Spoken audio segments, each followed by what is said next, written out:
Now, our nation was founded on the two presuppositions.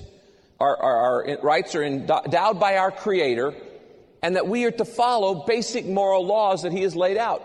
I once read a study of 15,000 documents of the founding fathers of our nation, letters, articles, documents, and discovered that 34% of the quotes of all the founding fathers of our nation, were directly from the Bible. This is Pastor Rick's Daily Hope, the audio broadcast ministry of Pastor Rick Warren. As we continue with this series called Building My Life on Values That Last, Rick presses on and shows us how we benefit when we apply the biblical principles of trust, self-control, balance, respect, forgiveness, moral purity, fairness, honesty, and love to our lives. In just a few minutes, we're going to tell you about a hands-on resource that will help you develop and apply God's values in your life. It's called the Building My Life on Values That Last Guided Experience book. And you can take a quick look right now by going to PastorRick.com or by texting the word daily to 99000.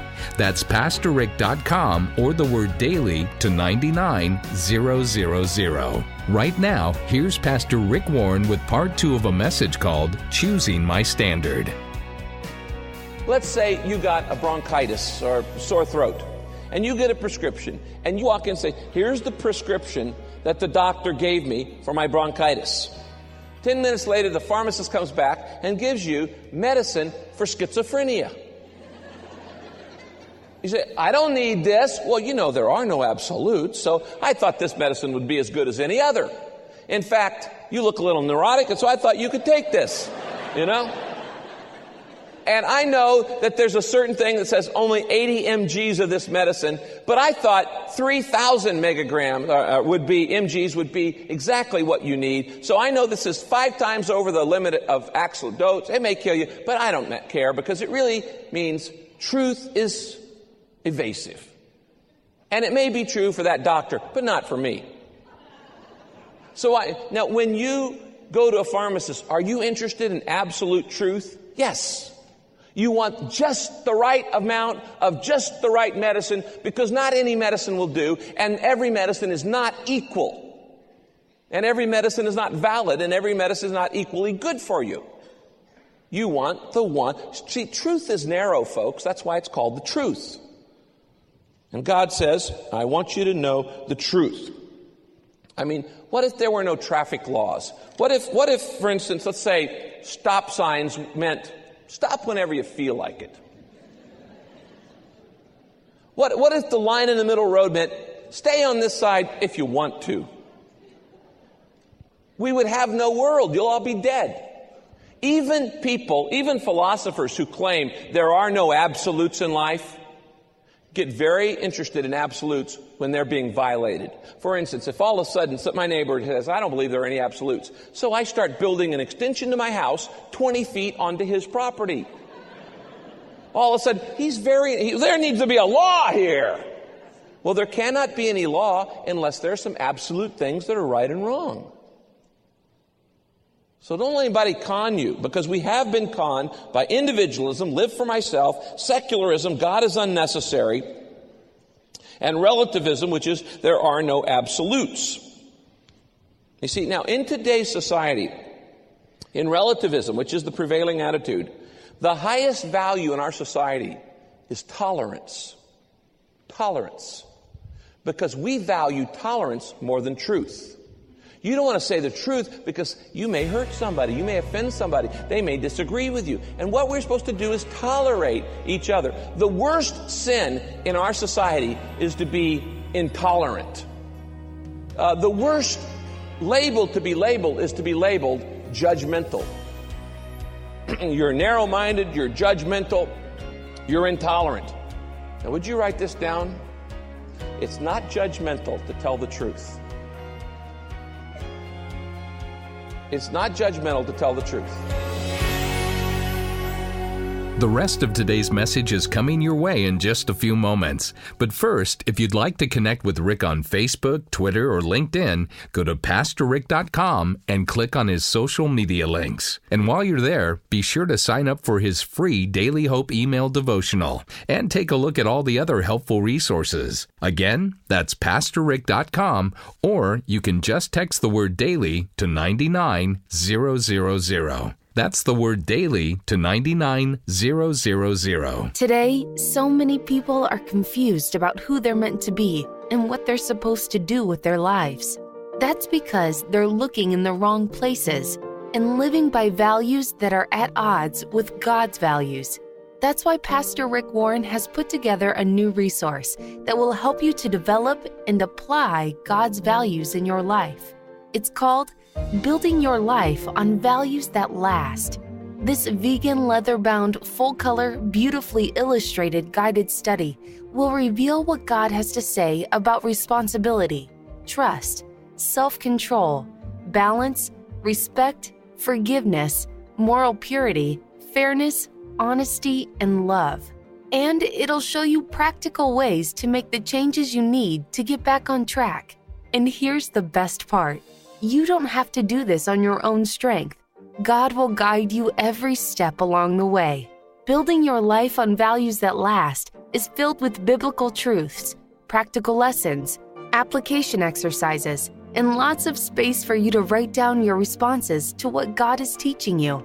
This comprehensive study tool will help you go deeper as you follow Jesus, and it's yours when you support Daily Hope financially. Now, we want to let you know that a very generous listener has offered to match your gift to Daily Hope, up to $25,000 through the month of June. So whatever you give will be doubled. Call 800-600-5004 or go to PastorRick.com right now to get your copy of this great resource and get your financial gift to Daily Hope doubled up to $25,000. That's 800-600-5004 or go to PastorRick.com right now. This is Pastor Rick's Daily Hope, the audio broadcast ministry of Pastor Rick Warren. Once again, here's Rick. Now, would you write this down? It's not judgmental to tell the truth. It's not judgmental to tell the truth. In fact, not only that, tolerance, the word tolerance, has been redefined in our society. Go look up the word tolerance in a dictionary. And this is what it used to mean. Tolerance used to mean, I will respect you and treat you with dignity, even though I violently disagree with you. That's what tolerance means. I'll respect you and treat you with dignity, even though I disagree with what you believe. And the Bible teaches that as believers, as Christians, we are to be tolerant. We should never treat people like animals or less than human. Even the worst criminal or the worst person that has the most immoral lifestyle, we're to treat them with love and dignity. Jesus did. Jesus accepted people without approving of their lifestyle. He didn't say, oh, do whatever you want. It doesn't matter. It did matter, but he did treat them with dignity. And so we're called to be tolerant in that way. But tolerance doesn't mean that anymore. Tolerance now means that every idea is equally valid, that every idea is equally true, that every lifestyle is equally right. And that is not right. That is false.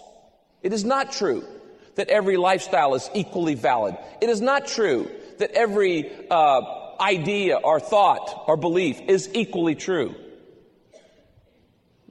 Because truth is narrow. Now, this idea of, well, all ideas are equally valid and they're all the truth, even when they contradict each other.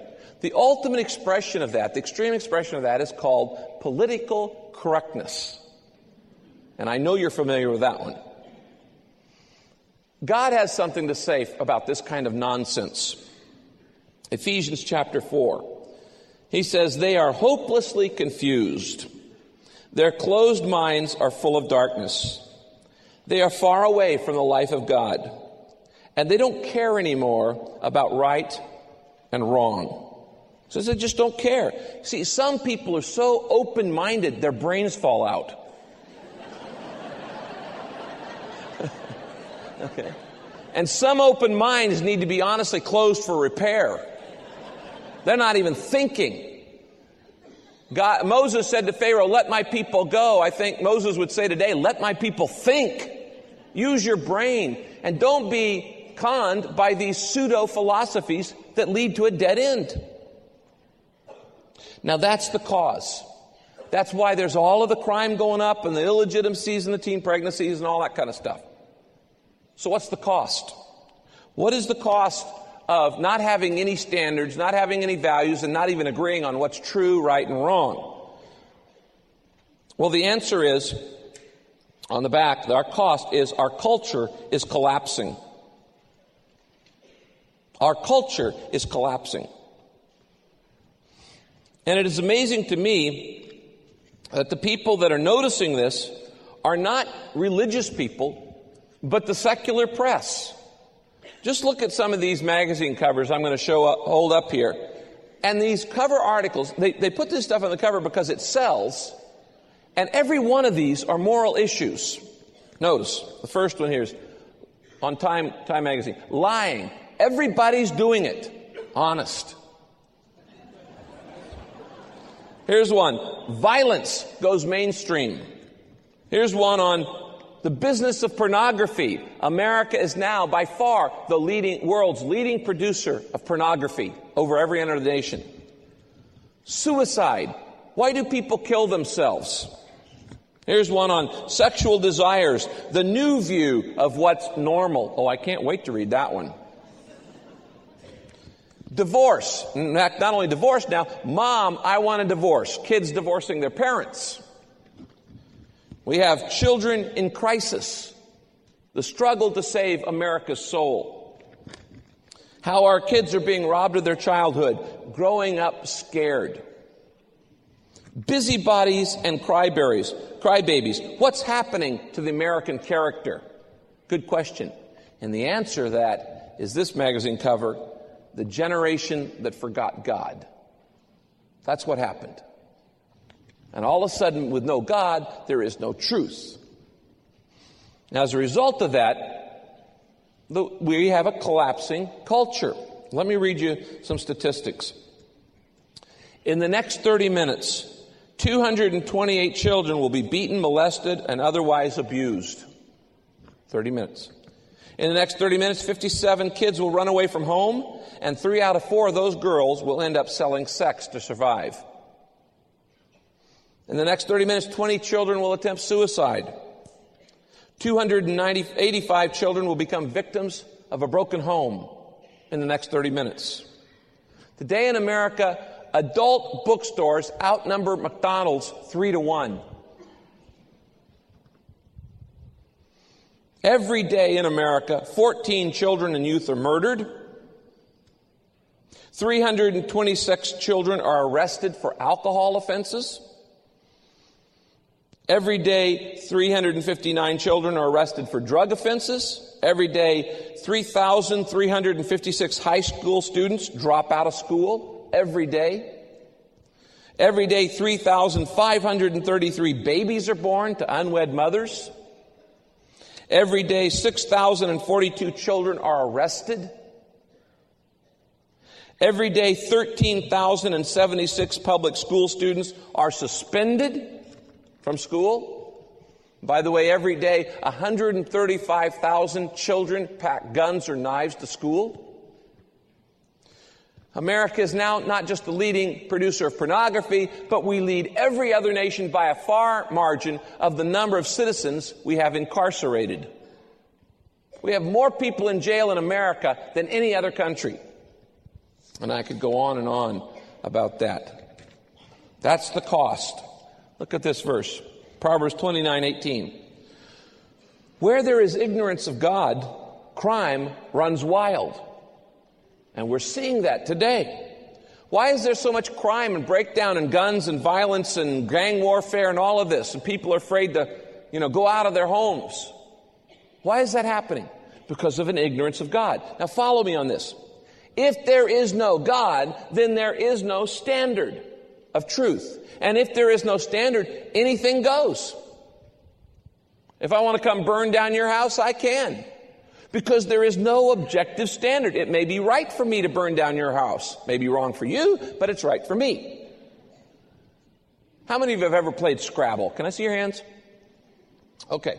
Let's say you invite me over for Scrabble. And we sit down and we're playing this game, and all of a sudden I come up with a word, and it's snickelfritzer.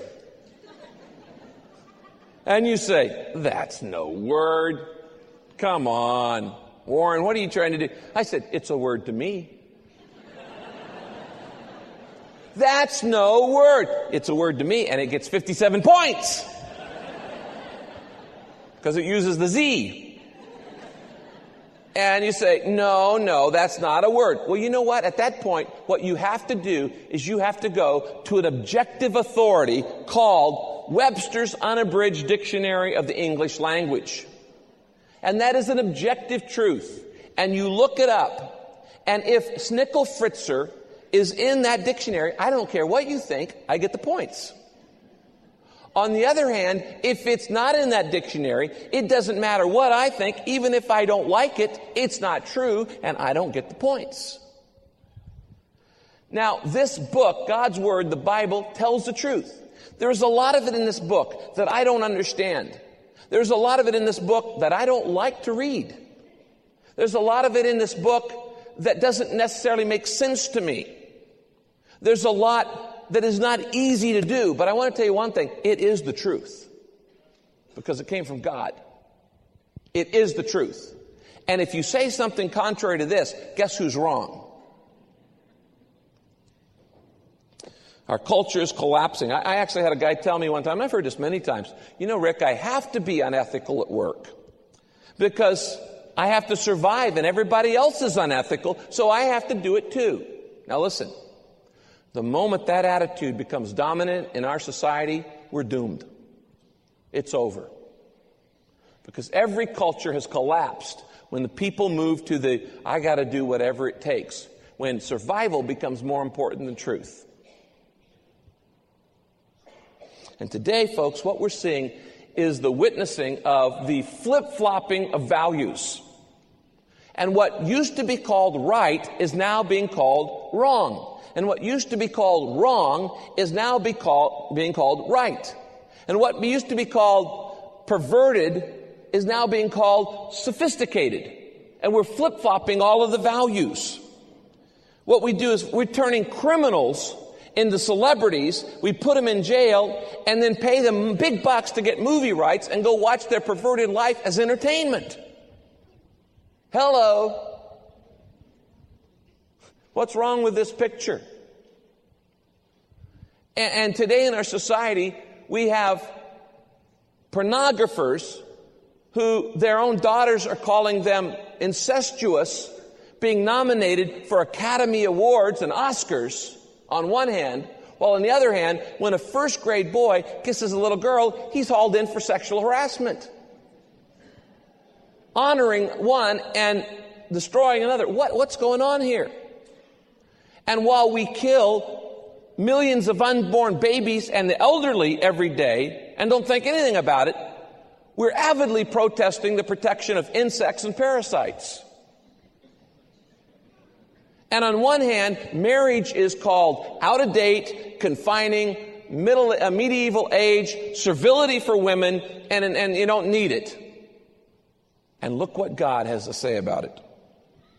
In Isaiah 5:20, he says, destruction is certain for those who say evil is good and good is evil.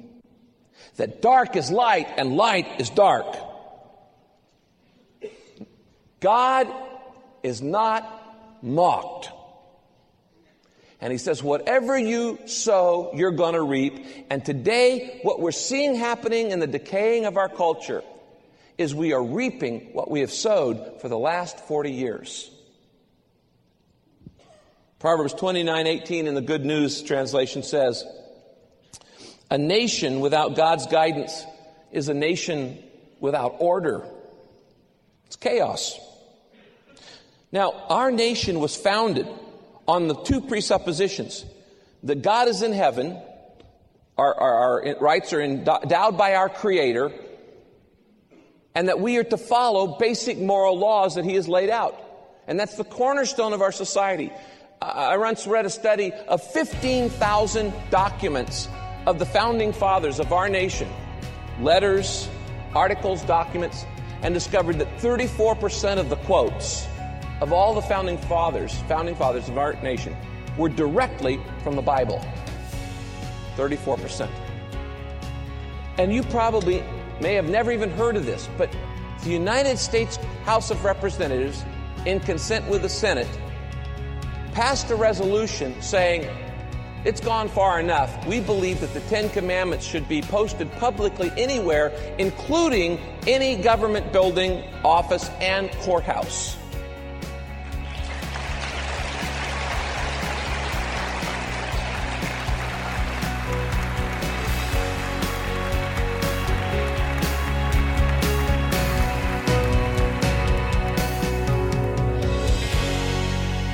This is Pastor Rick's Daily Hope. Now, if you've missed any part of this broadcast, including portions we didn't have time for today, simply go to PastorRick.com to listen again anytime. And while you're there, be sure to sign up for Rick's free email devotional and check out all the other helpful resources available to you. That's PastorRick.com. Rick will be back in just a moment to close out our time together, so please stay with us. Today, so many people are confused about who they're meant to be and what they're supposed to do with their lives. That's because they're looking in the wrong places and living by values that are at odds with God's values. That's why Pastor Rick Warren has put together a new resource that will help you to develop and apply God's values in your life. Here's Rick to tell you more. Did you know that everything you do and every decision you make is based on your values? Today, so many people are confused about what they're meant to be and what they're supposed to do with their lives because they're looking in the wrong places and they're living by values that are at odds with God's values. In fact, I believe living with values is the number one conflict and cause of stress in our lives today. So what's God's solution? Well, He wants us to live by His eternal values, the values that He teaches in the Bible. Now, I have prepared a new resource that I want to tell you about today to help you develop and apply God's values in your life. It's a resource I'm calling Building Your Life on Values That Last. It's a self-guided study that I believe will help you grow spiritually. It'll help you understand what matters most in your life. It will help you determine the things that are really important in your life, and it'll help you to follow God's eternal plan for your life. Building Your Life on Values That Last is going to help you in ways you've never imagined. It'll help you learn what God has to say about trust, self-control, balance, responsibility, respect, forgiveness. It will help you understand what the Bible says about moral purity and fairness and honesty and love. And I will show you some practical ways to make the changes you need to make to get back on track so that you're living by God's values, not by the world's pressures. Now, here's the best news. You don't have to do this in your own strength. God is going to give you the power and the ability to make the changes He wants you to make. You're really going to want to get this tool. We've produced this study in a way that will remind you about the lasting effect of eternal values. And it's got a beautiful leather-like cover. It's filled with beautiful artwork and biblical truths and practical lessons and application exercises and a lot of space for you to write down your thoughts, your responses, your ideas to what God is teaching you. This is something you're going to keep for a long, long time. It's a comprehensive study tool that I believe is going to help you go deeper as you follow Jesus, and I'm proud to carry one of these myself. I hope you'll get one today. We'll send you the Building My Life on Values That Last guided study today as our way of saying thanks for your support of Pastor Rick's Daily Hope. Now, we want to let you know that a very generous listener has offered to match your gift to Daily Hope up to $25,000 through the month of June. So whatever you give will be doubled. Call 800-600-5004 or just go to PastorRick.com right now to get your copy of this great resource and get your financial gift to Daily Hope doubled up to $25,000. That's 800-600-5004 or go to PastorRick.com right now. Be sure to join us next time as we look into God's Word for our daily hope. This program is sponsored by Daily Hope Ministries and your generous financial support.